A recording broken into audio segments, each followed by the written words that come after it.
അയോധ്യ വിഷയത്തിൽ കോൺഗ്രസ് ദേശീയ നേതൃത്വത്തിൽ ഭിന്നത തുടരുന്നു. സോണിയ പങ്കെടുത്തേക്കുമെന്ന രീതിയിലുള്ള സൂചനകൾ ലഭിക്കുമ്പോഴും വിവിധ പിസിസികൾ തമ്മിലുള്ള തർക്കവും തുടരുകയാണ്. അതേസമയം പ്രധാനമന്ത്രി നരേന്ദ്രമോദി ഇന്ന് അയോധ്യയിലെത്തും. 11,100 കോടിയിലധികം രൂപയുടെ വിവിധ വികസന പദ്ധതികൾ പ്രധാനമന്ത്രി ഉദ്ഘാടനം ചെയ്യും. ജെ അരുൺ കൂടുതൽ വിവരങ്ങളുമായി ഇപ്പോൾ ചേരുന്നുണ്ട്. അരുൺ, കേരളം അടക്കമുള്ള വിവിധ സംസ്ഥാന നേതൃത്വങ്ങൾക്ക് വളരെ കൃത്യമായി മുന്നണിയിൽ ഒരു ഉത്തരം കൊടുക്കാൻ കഴിയാത്ത നിലയിൽ ഇപ്പോൾ കാര്യങ്ങൾ കോൺഗ്രസിൽ എത്തി നിൽക്കുന്നു എന്നതിനർത്ഥം ദേശീയ തലത്തിലും കൃത്യമായ ഒരു നിലപാട് പ്രഖ്യാപനത്തിലേക്ക് പാർട്ടിക്ക് എത്താൻ കഴിയുന്നില്ല എന്നത് തന്നെയാണ്. മാത്രമല്ല, മുതിർന്ന നേതാക്കൾക്കിടയിലും അങ്ങേയറ്റം അഭിപ്രായ ഭിന്നത തുടരുന്നു. ഏത് നിലപാട് സ്വീകരിച്ചാലും പൊതുസമൂഹത്തിന് മുന്നിൽ അത് വലിയ തോതിൽ പാർട്ടിക്കുള്ളിലും അകത്തും പുറത്തും ഒരേ സമയം വലിയ തോതിൽ വിശദീകരിക്കേണ്ടി വരുന്ന ഒരു ബാധ്യതയും ഇപ്പോൾ കോൺഗ്രസിനുണ്ടായിരിക്കുന്നു. കാവ്യ, തീർച്ചയായും ഇക്കാര്യത്തിൽ കോൺഗ്രസ് വലിയൊരു വെട്ടിലാണ് വീണ്ടിരിക്കുന്നത്. കാരണം ഇക്കാര്യത്തിൽ ഒരു ആശയക്കുഴപ്പമാണ് കോൺഗ്രസിലുടനീളം നമുക്ക് കാണാൻ കഴിയുന്നത്. കാരണം ഇക്കാര്യത്തിൽ വലിയ രീതിയിൽ ഒരു വിവാദപരമായ പ്രസ്താവനകളാണ് കോൺഗ്രസിൻ്റെ അഖിലേന്ത്യാ നേതൃത്വവും കൂടാതെ KPCC വക്താവ്, കാരണം പല PCCകളും ഇക്കാര്യത്തിൽ ഒരു ആശയക്കുഴപ്പത്തിലാണ്. കാരണം ഇക്കാര്യത്തിൽ ഒരു ഔദ്യോഗികമായ വിശദീകരണം കോൺഗ്രസിൻ്റെ നേതൃഭാഗത്തു നിന്നും അയോധ്യ ചടങ്ങിൽ പങ്കെടുക്കുമോ ഇല്ലയോ എന്നുള്ള കാര്യത്തിൽ വിശദീകരണം വരാത്തത് കൊണ്ടാണ് ഈ ഒരു ആശയക്കുഴപ്പം ഇപ്പോഴും നിലനിൽക്കുന്നത്. കാരണം നമുക്കിപ്പോൾ ഏറ്റവും പുതുതായി നമുക്ക് ലഭിക്കുന്ന വിവരമനുസരിച്ച് ഇക്കാര്യത്തിൽ ഉചിതമായ സമയത്ത് ഉചിതമായ തീരുമാനം കൈക്കൊള്ളും എന്നുള്ളതാണ് കോൺഗ്രസിൻ്റെ കമ്മ്യൂണിക്കേഷൻ വിഭാഗത്തിൻ്റെ ചുമതലയുള്ള ജയറാം രമേശ് ഇന്നലെ വ്യക്തമാക്കിയിരുന്നത്. കാരണം ഇക്കാര്യത്തിൽ പരസ്യ പ്രതികരണവുമായി നേതാക്കൾ രംഗത്ത് വന്നത് നേതാക്കളിലും വലിയ രീതിയിൽ അണികളിലും വലിയ രീതിയിലുള്ള ആശയക്കുഴപ്പം സൃഷ്ടിച്ചതിൻ്റെ അടിസ്ഥാനത്തിലാണ് ഇക്കാര്യത്തിൽ ഒരു നിലപാട് സ്വീകരിച്ചിരിക്കുന്നത്. കാരണം കോൺഗ്രസിൻ്റെ പല നേതാക്കളും ഇക്കാര്യത്തിൽ BJP ഒരുക്കിയ കെണിയിൽ കോൺഗ്രസ് വീഴരുത് എന്നുള്ള നിലപാട് സ്വീകരിക്കുമ്പോൾ എന്നാൽ കോൺഗ്രസ് ഇക്കാര്യത്തിൽ പങ്കെടുക്കാതിരിക്കുന്നത് ഉചിതമാവില്ല എന്നുള്ളത് ഒരു വിഭാഗവും ഉയർത്തുന്നു. കാരണം ഇക്കാര്യത്തിൽ ഔദ്യോഗികമായ ക്ഷണം ലഭിച്ചിരിക്കുന്നത് 3 പേർക്കാണ്. കോൺഗ്രസിൻ്റെ മുൻ അധ്യക്ഷ സോണിയാഗാന്ധി, കൂടാതെ ഇപ്പോഴത്തെ അധ്യക്ഷനായിട്ടുള്ള മല്ലികാർജുൻ ഖാർഗെ, കൂടാതെ ലോക്സഭാ നേതാവ് രൺദീപ് ചൗധരി എന്നിവർക്കാണ് ഔദ്യോഗികമായി ക്ഷണം ലഭിച്ചിരുന്നത്. ഇക്കാര്യത്തിൽ പങ്കെടുക്കുന്നില്ല എന്നുള്ള ഒരു പ്രത്യക്ഷമായ ഒരു പ്രതികരണം ആദ്യമായി പങ്കുവച്ചത് സീതാറാം യെച്ചൂരി ആയിരുന്നു. ഇതിനുമായി ബന്ധപ്പെട്ട് കൂടുതൽ ഇന്ത്യ മുന്നണിയിലെ മറ്റു നേതാക്കളും ഇതുമായി പിന്തുണ അർപ്പിച്ചുകൊണ്ട് പങ്കെടുക്കുന്നില്ല എന്നുള്ള എടുത്തിരുന്നു. അപ്പോൾ തന്നെ കോൺഗ്രസിൻ്റെ പല PCCകളിലും പ്രത്യേകിച്ച് KPCC ഉൾപ്പെടെ കോൺഗ്രസിൻ്റെ കേരള നേതൃത്വത്തിൽ ഉൾപ്പെടെ വലിയ രീതിയിൽ ഒരു ആശങ്കക്കുഴപ്പവും വിവാദത്തിൽ ചെന്ന് ചാടുന്ന നിലയുമുണ്ടായി. അപ്പോഴാണ് പരസ്യ പ്രചരണം വേണ്ട ഇക്കാര്യത്തിൽ എടുക്കേണ്ടതില്ല എന്നുള്ള നിലപാട് കോൺഗ്രസിൻ്റെ AICC നേതൃത്വം എടുക്കേണ്ടി വന്നത്. കാരണം ഇക്കാര്യത്തിൽ പ്രതിഷ്ഠാ ദിനത്തിലേക്ക് ക്ഷണം ലഭിച്ചിട്ടുണ്ടെന്ന് ഇവർ സ്ഥിരീകരിക്കുന്നുണ്ടെങ്കിലും ഇക്കാര്യത്തിൽ ഒരു ഔദ്യോഗികമായ വിശദീകരണം നൽകാത്ത തുടരുന്ന ഒരു ആശയക്കുഴപ്പത്തിന് ഇപ്പോൾ വ്യാപ്തി വർദ്ധിപ്പിച്ചിട്ടുണ്ട്.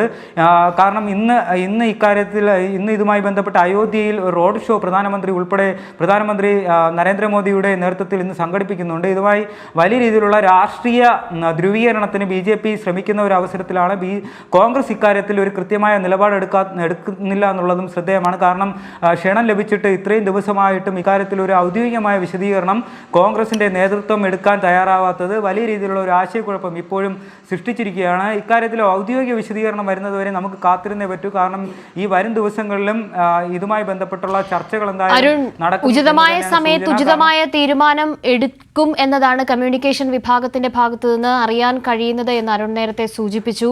അതിനോടൊപ്പം തന്നെ ഒരു നിലയ്ക്കും പരസ്യ പ്രതികരണങ്ങൾ ഉണ്ടാകരുത് എന്ന് വിവിധ മുതിർന്ന നേതാക്കൾക്കടക്കം നിർദ്ദേശം നൽകുന്ന ഒരു സാഹചര്യത്തിലേക്ക് ഹൈക്കമാൻഡിന് ഇപ്പോൾ പോകേണ്ടി വന്നു എന്ന് പറഞ്ഞാൽ പാർട്ടിക്കുള്ളിൽ തന്നെ ഈ വിഷയത്തിൽ വലിയ തോതിലുള്ള പ്രതിഷേധം മിക്കവാറും പങ്കെടുക്കാനുള്ള സാധ്യത എന്ന നിലയ്ക്ക് വാർത്തകൾ വരുമ്പോൾ അതിൽ മുതിർന്ന നേതാക്കൾക്കിടയിൽ തന്നെ പ്രതിഷേധമുണ്ട് എന്നത് മുന്നണിക്കറിയാം, ഹൈക്കമാൻഡിനറിയാം, കോൺഗ്രസ് പാർട്ടിക്ക് പ്രത്യേകിച്ച് അറിയാം എന്നത് തന്നെയല്ലേ വ്യക്തമാക്കുന്നത്? തീർച്ചയായും കാവ്യ, കാരണം കേരളത്തിൽ ഉൾപ്പെടെയുള്ള നേതാക്കൾ ഇതുമായി ബന്ധപ്പെട്ട് പരസ്യ പ്രചാരണവുമായി ബന്ധപ്പെട്ട് വിവാദപരമായ പ്രസ്താവനകൾ നടത്തുകയുണ്ടായി. കാരണം ഇക്കാര്യത്തിൽ തന്നെ നേതാക്കൾക്കിടയിൽ ഒരു ചേരിതിരിവ് പ്രകടമായിരുന്നു. കോൺഗ്രസിനുള്ളിൽ വലിയ രീതിയിലുള്ള ആഭ്യന്തര കലഹത്തിനും ഇത് വഴുതി വെച്ചിട്ടിരുന്നു. കാരണം കോൺഗ്രസിന് തീരുമാനമെടുക്കാൻ സമയം തരണമെന്ന് ശശി തരൂർ MP പ്രഖ്യാപിച്ചിരുന്നു. എക്സിൽ ഇന്നലെ പ്രധാനമന്ത്രി നരേന്ദ്രമോദിയെക്കുറിച്ചും അയോധ്യ ക്ഷേത്ര ചടങ്ങിനെക്കുറിച്ചും BJP എടുക്കാനിരിക്കുന്ന വർഗീയ ധ്രുവീകരണ രാഷ്ട്രീയത്തെക്കുറിച്ചും നിലപാട് വ്യക്തമാക്കി. വ്യക്തമാക്കിയിരുന്നു. കൂടാതെ ഇക്കാര്യത്തിൽ നിലപാട് സ്വീകരിക്കണമെന്നുള്ളതാണ് ഹൈക്കമാൻഡ് നിലപാട് സ്വീകരിക്കുമെന്നുള്ളതാണ് KPCC പ്രസിഡന്റ് K. സുധാകരൻ നിലപാട് സ്വീകരിച്ചിരുന്നത്. ഇക്കാര്യത്തിൽ K. മുരളീധരൻ ഉൾപ്പെടെയുള്ളവർ വ്യത്യസ്ത നിലപാടുകളുമായി ബന്ധപ്പെട്ടു വന്നിരുന്നു. ഇതുമായി തുടർന്ന് കോൺഗ്രസിനകത്ത് തന്നെ ആഭ്യന്തര കലഹത്തിനും തുടക്കമിട്ടിരുന്നു. എന്തായാലും ഇന്ന് ഹൈക്കമാൻഡിന്റെ പ്രത്യേക പ്രതിനിധി കേരളത്തിന്റെ ചുമതലയുള്ള ദീപാദാസ് മുൻഷി കേരളത്തിലെത്തുന്നുണ്ട്. ഇക്കാര്യത്തിൽ പരസ്യ പ്രചരണം വേണ്ട എന്നുള്ള ഒരു നിലപാട് തന്നെയായിരിക്കും.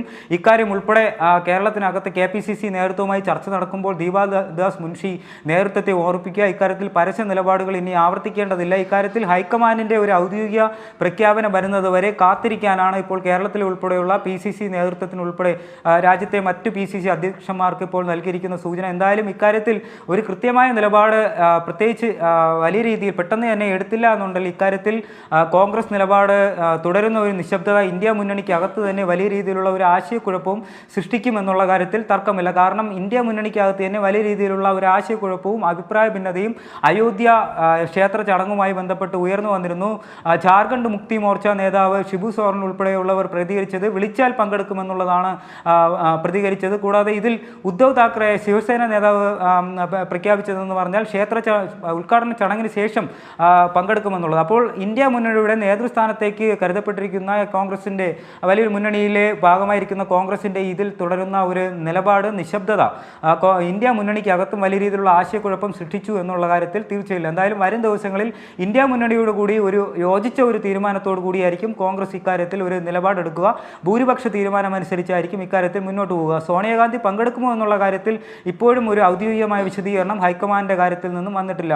എന്തായാലും പരസ്യ പ്രതികരണം ഇക്കാര്യത്തിൽ ഹൈക്കമാൻഡിന്റെ ഭാഗത്തു നിന്ന് വരുന്നത് വരെ നമുക്ക് കാത്തിരുന്നേ പറ്റൂ. കാവ്യ, ഒപ്പം തന്നെ ഇന്ന് പ്രധാനമന്ത്രി നരേന്ദ്രമോദി അയോധ്യയിൽ എത്തുന്നുണ്ട്. അവിടെ റോഡ് ഷോ, ഈ വലിയ വിവാദങ്ങൾക്കിടയിലും റോഡ് ഷോ അടക്കമുള്ള കാര്യങ്ങളിലേക്ക് കടക്കുന്നുണ്ട്. ആ നിലയ്ക്കുള്ള ചടങ്ങുകളൊക്കെയും ഈ പരിപാടികളൊക്കെയും എപ്പോഴായിരിക്കും?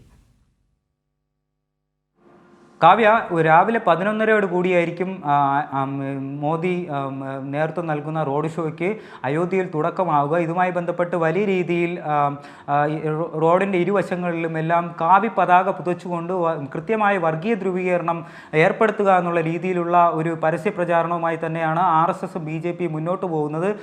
ഇക്കാര്യത്തിൽ വലിയ രീതിയിലുള്ള തയ്യാറെടുപ്പാണ് RSSന്റെ കേന്ദ്ര നേതൃത്വം എടുത്തിരിക്കുന്നത്. കാരണം അയോധ്യ എന്ന് പറയുന്നത് ലോക്സഭാ തെരഞ്ഞെടുപ്പിന് മുമ്പായി ഒരു ഭൂരിപക്ഷ വോട്ടുകൾ തേടിയുള്ള BJPയുടെ ഒരു തുറുപ്പ് ചീട്ടാണ്. അതുമായി ബന്ധപ്പെട്ട് തന്നെ BJP വലിയ രീതിയിലുള്ള ഒരു രാഷ്ട്രീയ ഗൂഢാലോചന തന്നെയാണ് ഇക്കാര്യവുമായി ബന്ധപ്പെട്ട് അയോധ്യ ക്ഷേത്രത്തിന്റെ പ്രതിഷ്ഠാ ചടങ്ങുമായി ബന്ധപ്പെട്ടുകൊണ്ട് നടത്തിയിരിക്കുന്നത്.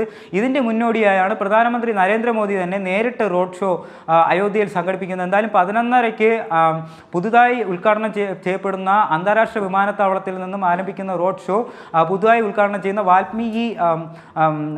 വാൽമീകിയുടെ പേരിലുള്ള ആ ഒരു പുതുതായി ഉദ്ഘാടനം ചെയ്യപ്പെടുന്ന റെയിൽവേ സ്റ്റേഷനിൽ സമാപിക്കും. എന്തായാലും ഇക്കാര്യത്തിൽ വലിയ രീതിയിലുള്ള ഭൂരിപക്ഷ വോട്ടുകൾ തന്നെയാണ് BJP ലക്ഷ്യമിടുന്നത്. കാരണം വരുന്ന ഒരു തെരഞ്ഞെടുപ്പിൽ തങ്ങൾ ഭൂരിപക്ഷത്തോടൊപ്പമാണ്. രാമരാജ്യം എന്നുള്ളത് ഇവർ പലപ്പോഴായി ഉന്നയിക്കുന്ന ഒരു രാഷ്ട്രീയ വാക്കാണ്. അതിനെ ഊട്ടിയുറപ്പിക്കുന്ന തരത്തിലുള്ള രാഷ്ട്രീയ ഗൂഢാലോചനയുടെ ഭാഗമായി അല്ലെങ്കിൽ രാഷ്ട്രീയ പ്രവർത്തനത്തിൻ്റെ മുന്നൊരുക്കത്തിൻ്റെ ഭാഗമായാണ് ഇപ്പോൾ ഈ ഒരു റോഡ് ഷോ ഉൾപ്പെടെയുള്ളത് നരേന്ദ്രമോദിയുടെ നേതൃത്വത്തിൽ ഇപ്പോൾ സംഘടിപ്പിക്കപ്പെടുന്നത്. എന്തായാലും ഇക്കാര്യത്തിൽ വലിയ രീതിയിലുള്ള സുരക്ഷ ഇപ്പോൾ അയോധ്യയിൽ ഉൾപ്പെടെ ഏർപ്പെടുത്തിയിട്ടുണ്ട്. പ്രധാനമന്ത്രി പോകുന്ന സ്ഥലങ്ങളിലെല്ലാം വലിയ രീതിയിലുള്ള കാവി പതാക ഒരുച്ചുകൊണ്ടുള്ള BJPയുടെ കൊടികൾ ഉൾപ്പിച്ചിട്ടുള്ള തോരണങ്ങൾ, വലിയ രീതിയിലുള്ള വർഗീയ ധ്രുവീകരണം ലക്ഷ്യപ്പെട്ടിട്ടുള്ള ഒരുക്കങ്ങൾ തന്നെയാണ് അയോധ്യയിൽ BJPയും RSSും ചേർന്ന് നടത്തിയിട്ടുള്ളത്. കാവ്യ, ശരി അരുൺ ഇപ്പോൾ സൂചിപ്പിച്ചതുപോലെ തന്നെ വിവിധ PCCകൾക്ക് ഇപ്പോൾ ഈ വിഷയത്തിൽ കൃത്യമായൊരു നിലപാട് ദേശീയ തലത്തിൽ കോൺഗ്രസ് സ്വീകരിക്കാത്തതിനെ തുടർന്നുള്ള വലിയ അമർഷവും പ്രതിഷേധവും ഉണ്ട്.